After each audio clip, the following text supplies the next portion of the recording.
샬롬, 사랑하는 성도 여러분, 반갑습니다. 사순절 14번째 날입니다.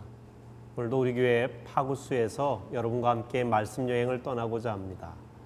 이 파구스란 말은 헬라어로 언덕이라는 말이죠.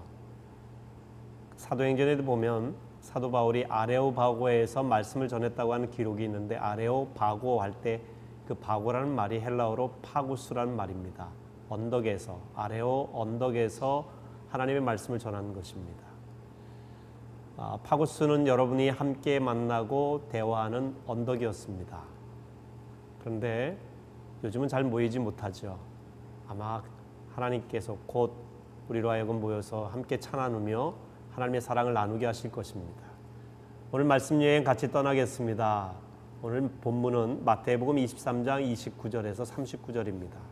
화 있을진저 외식하는 서기관들과 바리새인들이여, 너희는 선자들의 무덤을 만들고 의인들의 비석을 꾸미며 이르되, 만일 우리가 조상 때에 있었더라면 우리는 그들이 선자의 피를 흘리는데 참여하지 아니하였으리라 하니, 그러면 너희가 선자를 죽인 자의 자손임을 스스로 증명함이로다. 너희가 너희 조상의 분량을 채우라. 뱀들아, 독사의 새끼들아, 너희가 어떻게 지옥의 판결을 피하겠느냐. 그러므로 내가 너희에게 선자들과 지혜 있는 자들과 서기관들을 보내매, 너희가 그 중에서 더러는 죽이거나 십자가에 못 박고 그 중에 더러는 너희 회당에서 채찍질하고 이 동네에서 저 동네로 따라다니며 박해하리라. 그러므로 의인 아벨의 피로부터 성전과 제단 사이에서 너희가 죽인 바랴가의 아들 사가랴의 피까지 땅 위에서 흘린 의로운 피가 다 너희에게 돌아가리라. 내가 진실로 너에게 이르노니 이것이 다 이 세대에 돌아가리라. 예루살렘아, 예루살렘아, 선자들을 죽이고 내게 파송된 자들을 돌로 치는 자여, 암탉이 그 새끼를 날개 아래 모음같이 내가 네 자녀를 모으려 한 일이 몇 번이더냐. 그러나 너희가 원하지 아니하였도다. 보라, 너희 집이 황폐하여 버려진 바 되리라. 내가 너희에게 이르노니 이제부터 너희는 찬송하리로다. 주의 이름으로 오시는 이여 할 때까지 나를 보지 못하리라 하시니라. 오늘은 예언자들에 대한 박해에 관해 말씀하시다, 이런 제목으로 여러분과 함께 말씀 여행을 떠나도록 하겠습니다. 구약시대에는 예언자들이 참 많이 있었습니다. 그런데 예언자들이 다 같지는 않았습니다. 하나님의 영에 감동되어서 온전히 하나님의 말씀을 전한 예언자도 있었지만, 사람들의 인기를 얻고자 그들의 귀에 즐거운 예언을 하는 그런 예언자들도 있었습니다. 대표적으로 구약시대 같은 시대에 활동했던 이름도 비슷한 두 선지자가 있습니다. 아모스와 아마샤라고 하는 선자입니다. 아모스는 남유다 출신으로 북이스라엘의 심판을 예언한 선자입니다. 반면에 아마샤는 아모스에게 다시는 그와 같은 예언을 하지 말라고 질책을 했던 선자입니다. 백성과 왕실이 복을 받을 것이다 라고 듣기 좋은 예언을 했던 인물입니다. 당시 진실을 말한 사람은 누구였을까요? 그리고 사람들의 인기를 얻었던 예언자는 누구일까요? 아마샤가 훨씬 인기가 많았습니다. 그러나 진실은 아모스가 이야기했습니다. 사람들은 책망과 심판의 이야기보다 격려와 위로의 이야기, 또 나를 칭찬하고 높여주는 그런 이야기를 듣기를 원합니다. 그런데 후대의 예언이 이루어진 것을 보면 하나님은 사랑하는 자녀들에게 고난과 시련을 주어서라도 돌이키고자 하신다는 것을 알 수가 있습니다. 그 돌이키는 역할을 선지자들이 한 것입니다. 예수님은 율법학자들과 바리새인들에게 그들의 조상과 같은 죄를 범하고 있다고 책망을 하셨습니다. 자신들이 그때 살았더라면 예언자들을 박해하지 않았을 것이다라고 그들은 이야기합니다. 그만큼 그들은 영적 분별력이 우리는 있습니다라고 이야기하는 것이죠. 그런데 그들의 행동이 어땠습니까?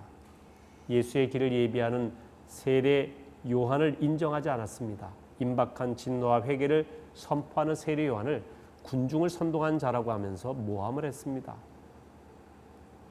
그들은 진리를 원하지 않았던 것입니다. 예수님에 대해서도 마찬가지입니다. 예수님은 그들의 양심이 견딜 수 없도록 그들의 죄를 지적했습니다. 하나님께로 돌아오라고 말씀하신 겁니다. 마치 구약의 예언자들처럼 말입니다. 그들은 깨달았습니다. 모든 걸 내려놓고 주께로 돌아오는 방법이 있습니다. 그러나 예수님을 제거하는 방법도 있죠. 그래야 그들이 죄가 없는 것처럼 보이기 때문에 그렇습니다. 근데 그들은 후자를 택합니다.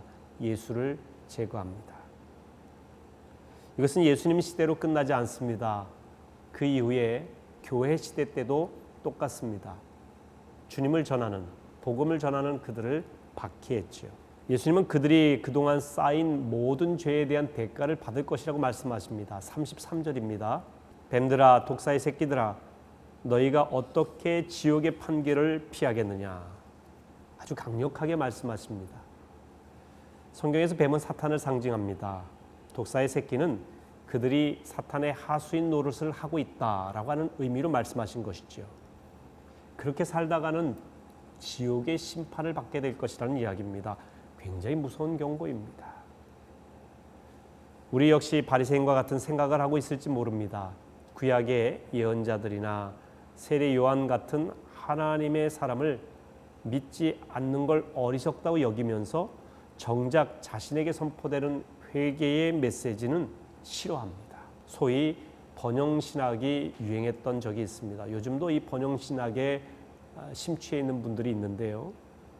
주로 이제 강단에서 꿈꾸는 대로 이루어진다. 불가능은 없다. 긍정의 힘에 대해서 메시지를 선포합니다. 전혀 잘못되거나 나쁜 메시지 아닙니다. 성도들에게 희망을 주는 긍정적인 효과도 있습니다. 문제는 십자가와 자기 희생이 사라진 가운데 그런 메시지만 듣는 것입니다. 그렇게 되다 보면 점점 물질적이고 세속적인 것으로 우리의 마음이 집중되게 됩니다. 열심히 헌금하고 열심히 헌신하면 하나님의 복을 받는 데만 집중하는 기복주의적인 신앙이 아주 만연되는 것입니다. 그러니까 성도들은 주님의 제자가 되어야 되는데 주님을 통해서 뭔가 얻고자 하는 추종자가 되는 것이죠. 순전한 복음을 회복할 때입니다. 오직 예수로만 충분한 교회와 성도가 되어야 됩니다. 예수님은 예루살렘과 유대인의 운명을 탄식하며 설교를 마치시는데요. 38절과 39절을 보겠습니다. 보라, 너희 집이 황폐하여 버려진 바 되리라. 내가 너희에게 이르노니 이제부터 너희는 찬송하리로다. 주의 이름으로 오시는 이여 할 때까지 나를 보지 못하리라 하시니라. 예루살렘은 거룩한 도시로 선택받았지만 가장 타락한 도시가 되어버렸습니다. 회복을 외치는 예언자들을 거부하고 배척하고 죽이는 도시가 된 것입니다. 예수님은 결국 예루살렘이 버려질 것이라고 하셨는데 그 예언대로 주후 70년 예루살렘은 로마에 의해서 멸망당하고 맙니다. 바벨론에 의해 파괴된 성전은 100년이 되지 않아 재건되었지만 로마에 의해 파괴된 성전은 2000년이 지난 뒤에도 재건되지 않고 있습니다. 자, 우리 자신을 돌아보도록 하겠습니다. 성경은 제가 계속해서 거울이라고 말씀드렸어요. 우리 자신을 비추는 거울입니다. 보고 묵상하는 가운데 자신의 잘못을, 허물을 떼어내야 됩니다. 여러분, 거짓 예언자의 말에 귀를 기울이시지는 않습니까? 가능하면 위로와 평안을 주는 메시지를 듣기 원하시지요? 여러분, 양심을 건드리는 이야기는 혹시 불편해하지 않으십니까? 요즘 우리나라 지도자들도 잘한다는 소리에는 환호하면서 정제된 비판 소리에는 귀를 기울이지 않습니다. 듣고 싶은 말만 듣는 것이죠. 그러면 소망이 없습니다. 목회자나 성도들도 마찬가지입니다. 아프더라도 우리의 현실을 지적하는 이야기에 귀를 기울여야 됩니다. 다양한 방법으로 우리를 책망하시는 하나님의 음성에 우리는 귀 기울여야 됩니다. 그래야 삽니다. 겸손히 귀를 기울일 때 우리의 몸도 영도 삶도 회복되는 것입니다. 여러분, 주님의 음성에 귀 기울이고 우리의 허물을, 죄를 다 털어내는 그러한 사순절 기간이 되시기를 바랍니다. 기도하시겠습니다. 하나님, 아프고 쓴소리일지라도 주님께서 우리에게 주시는 책망이라면, 우리의 죄를 지적하시는 말씀이라면 귀담아 듣고 그 말씀대로 우리 자신을 돌이키게 하여 주시옵소서. 위로와 평안의 메시지도 중요하지만 우리의 삶을 진정으로 회복시키는 하나님의 아픈 메시지도 사랑의 메시지임을 알고 깨닫고 듣게 하여 주시옵소서. 순종하게 하옵소서. 위선의 모습이 2000년 전 바리새인의 모습만이 아니라 오늘 나의 모습이 될 수도 있다는 사실을 깨닫게 하여 주시옵소서. 우리의 삶을 돌이켜 진정으로 살기를 원하시는 예수님의 이름으로 기도하옵나이다. 아멘.